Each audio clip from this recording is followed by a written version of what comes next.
జగిత్యాల జనగర్జన కోసం గులాబీ సైన్యం ఉత్సాహంగా ఎదురుచూస్తుంది. లక్షలాదిగా తరలివచ్చేందుకు గ్రామాన రైతులు, యువత, మహిళలు సై అంటున్నారు. అడ్డగోలు హామీలతో ప్రజల్ని నిలువునా మోసం చేసిన కాంగ్రెస్ను నిలదీసేందుకు సిద్ధంగా ఉన్నారు. తెలంగాణ తొలి ముఖ్యమంత్రి కేసీఆర్ ప్రసంగం వినేందుకు ఆసక్తిగా ఎదురుచూస్తున్నారు. సభ కోసం బీఆర్ఎస్ నేతలు పకడ్బందీగా ఏర్పాట్లు చేస్తున్నారు. ఇప్పటికే నియోజకవర్గాల వారీగా ఇన్ఛార్జీలు సన్నాహక సమావేశాలు నిర్వహించారు. కాసేపట్లో BRS working president KTR, BRS LP ఉపనేత హరీష్ రావు జగిత్యాలకు చేరుకోనున్నారు. సభ ఏర్పాట్లను పరిశీలించనున్నారు.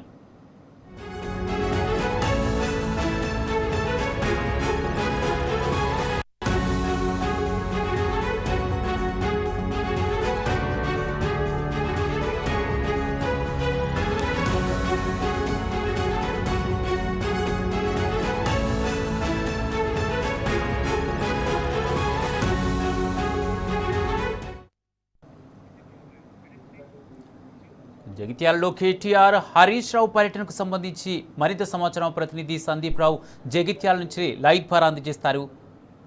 సందీప్ రావు, కేటీఆర్, హరీష్ రావు మరి కాసేపట్లో జగిత్యాలకు చేరుకోనున్నట్టుగా తెలుస్తుంది. దీనికి సంబంధించి పూర్తి అప్డేట్స్ ఏంటి?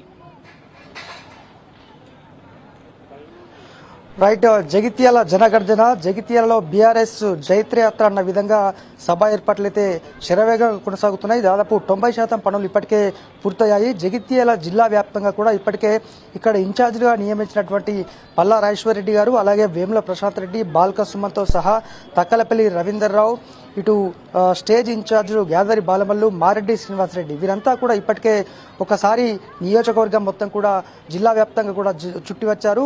ఒకసారి సన్నాహక సమావేశం కూడా నిర్వహించారు. ఇంకా కూడా ఈ సన్నాహక సమావేశాలు కొనసాగుతున్నాయి. జగిత్యాల జిల్లాలో నుంచి జగిత్యాల, చొప్పదండి, ఇటు మల్యాల్, కొడిమ్యాల్తో పాటు మెట్పల్లి, ఈ అనేక ప్రాంతాల నుంచి సారంగాపూర్, బీర్పూర్ మండలాల నుంచి కూడా పెద్ద సంఖ్యలో బీఆర్ఎస్లో అంటే కాంగ్రెస్ పార్టీకి చెందినటువంటి సర్పంచ్ కావచ్చు, మాజీ సర్పంచ్లు, జెడ్పీటీసీలు, ఎంపీటీసీలు వీళ్ళంతా కూడా పెద్ద సంఖ్యలో చేరబోతున్నారు. అయితే జీవన్ రెడ్డి రాక సందర్భంగా దాదాపు 43 సంవత్సరాల సుదీర్ఘ అనుభవం ఉన్నటువంటి జీవన్ రెడ్డి గారు ఈ సభా వేదికగా కేసీఆర్ గారి సమక్షంలో చేరబోతున్నారు. మొత్తంగా కేసీఆర్ గారు ఏం ప్రసంగిస్తారు, ఎటువంటి అంశాలు ఉండబోతున్నాయనే దానిపైన సర్వత్రా ఆసక్తి నెలకొంది. దీనికి గాను జగిత్యాల పాత బస్టాండ్లో ఉన్న వివేకానంద మినీ స్టేడియం ఇందుకు వేదిక అయింది.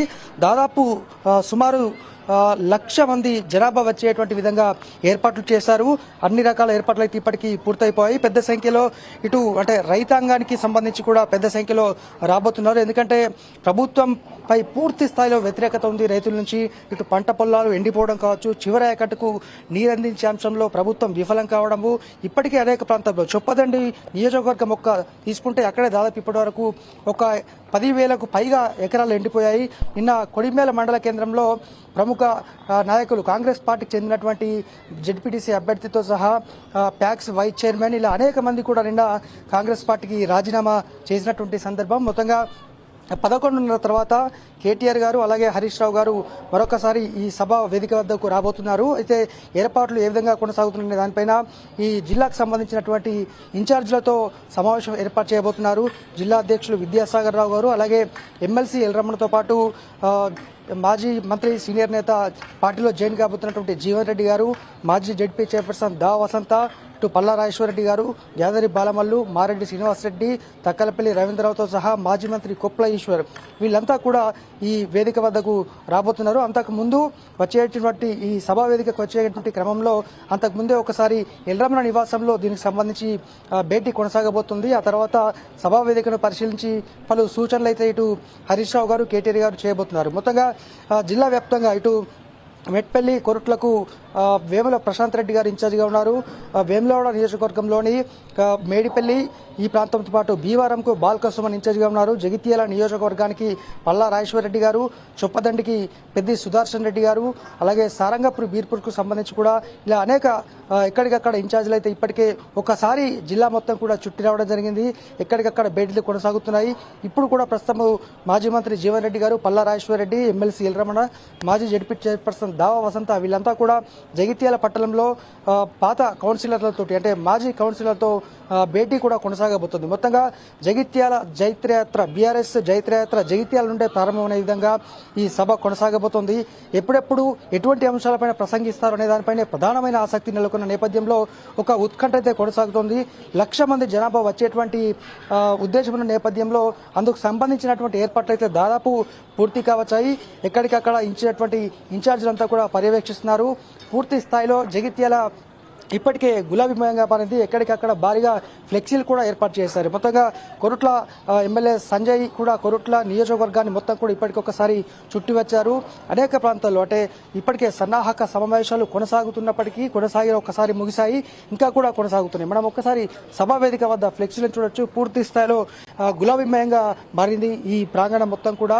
అయితే వచ్చేటువంటి వాహనాలకు ఎటువంటి ఇబ్బంది లేకుండా పార్కింగ్కు సంబంధించి కూడా అన్ని ఏర్పాట్లను బీఆర్ఎస్ శ్రేణులు ఏర్పాట్లు అయితే చేస్తున్నారు. వాలంటీర్లను నియమించారు. ఎండవేడి కాస్త ఎక్కువనే ఉన్న నేపథ్యంలో అందుకు సంబంధించి ఖచ్చితంగా వచ్చేటువంటి ప్రతి ప్రాంతంలో కూడా నీటితో పాటు మజ్జిగ లాంటి అవి కూడా పూర్తిగా ఏర్పాట్లు చేశారు. మొత్తంగా ఈ సభా వేదికకు సంబంధించి అయితే పూర్తిగా ఇప్పటికే 90% అయితే పనులు పూర్తయ్యాయి. మొత్తంగా 11:30 ప్రాంతంలో హరీష్ రావు అలాగే కేటీఆర్ గారు రాబోతున్నారు. ఒక్కసారి నాయకులతో సమీక్ష నిర్వహించిన తర్వాత ఇక్కడ వేదిక వద్ద పలు సూచనలు అయితే చేయబోతున్నారు. Kumar, right, thank you Sandeep Rao.